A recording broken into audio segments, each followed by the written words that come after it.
তোমাদের একটা নাটক দেখেছি, তোমাদের নাটক এটা আমাদেরই গল্প, নাটক নাটক নাটক, মানে যেখানেই যাই সেটা অন্যরকমভাবে সম্মানিত করেছে আমাকে এবং আমার ধারণা আমাদের কো আর্টিস্ট সবাইকে। আমার কাছে এটা আমাদেরই গল্প, এই সিরিজটি একটা অন্যরকম অনেকগুলো অনুভূতির নাম। সম্মানের অনুভূতি, জনপ্রিয়তার অনুভূতি, ভালোবাসার অনুভূতি, মানে যেখানেই যাই সেটা অন্যরকমভাবে সম্মানিত করেছে আমাকে এবং আমার ধারণা আমাদের কো আর্টিস্ট সবাইকে। মানে আমি সম্প্রতি গিয়েছিলাম একেবারে পাঁচগাঁও বর্ডারের কাছে।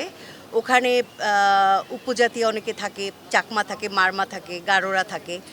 তারা যে বলে যে তোমাদের একটা নাটক দেখেছি, তোমাদের নাটক এটা আমাদেরই গল্প, নাটক নাটক নাটক, মানে আমি অবাক হয়ে গেলাম যে ওখানে পর্যন্ত মানুষরা এটা আমাদেরই গল্প দেখছে।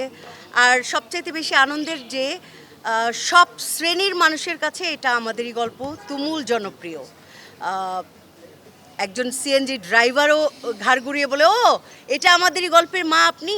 আবার একদম এলিট ক্লাস তারাও এই প্রশংসাটা করেন। এটা আমাদের সার্থকতা, এটা আমাদের পরিচালক মোহাম্মদ মোস্তফা কামাল রাজের সার্থকতা। যদিও উনি প্রশংসা করা পছন্দ করেন না, উনি খুবই বিব্রত হন। আমি আর কিছু বলতে চাই না, সবাই বলুক।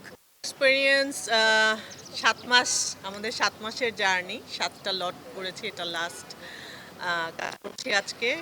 ৭ মাস আগে আপনারা এসেছিলেন যখন, তখন আমি বলেছিলাম মানুষ ওয়েট করে ফ্যামিলি গল্পের জন্য। কতটুকু কোনো নাটকের জন্য বাংলাদেশের ইতিহাসে লাস্ট ২০-২৫ বছরে আমি আমার ক্যারিয়ারে প্রায় ২৬-২৭ বছরে আমি দেখিনি যে কোনো নাটকের কোনো এপিসোডের জন্য মানুষ যায় যে আমাদেরকে এত কথা শুনতে সময় ধরে দেখতে চায়।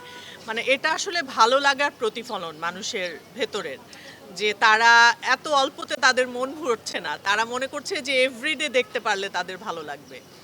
এটা যে এত বড় আকারে মানুষের হৃদয়ে নাড়া দেবে সেটা আমরা আসলে বুঝতে পারিনি। আমরা শুরু করেছিলাম মনে করে, আমাদের চেষ্টা ছিল যে আমরা মানুষকে ভালো লাগার জন্য কিছু করব।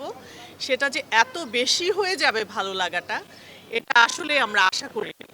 এটার জন্য আমি বলবো যে সবাই চিন্তা করেছে এবং আমাদের দর্শকদের কাছে আমি অনেক অনেক কৃতজ্ঞ যে আপনারা আমাদেরকে এই জায়গায় আপনারা স্থান দিয়েছেন।